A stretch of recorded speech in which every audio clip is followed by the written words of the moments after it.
सूरह ज़म्र रुकु नंबर 8।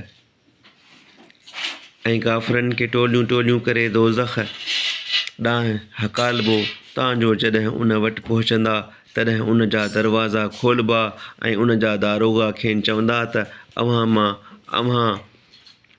अव्हां वटि के पैगम्बर न आया हुआ छा जो अव्हांखे अव्हांजे पालणहार जूं आयतूं पढ़ी ॿुधाइनि ऐं अव्हांखे हिन ॾींहं जे पेश अचण खां अॻु ॾोॼारीनि।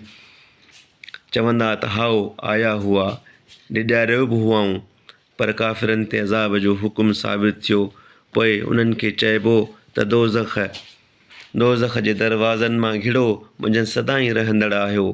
पोइ वॾाई कंदड़नि जी जाइ बुछड़ी आहे ऐं जेकी पंहिंजे पालणहार खां ॾुना से टोलियूं टोलियूं बेश्त ॾांहुं रवाना कबा तांजो जॾहिं उन वक़्तु ईंदा ऐं उन जा दरवाज़ा खोलबा ऐं उन जा दारोगा खेनि चवंदा त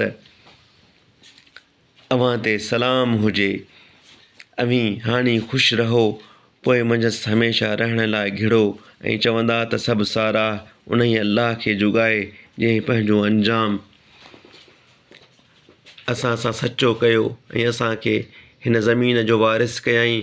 बेश्त मां जिते वणंदो अथऊं उते जॻहि वठूं था। पोइ अमल कंदड़नि जो अजुरु कहिड़ो न चङो आहे।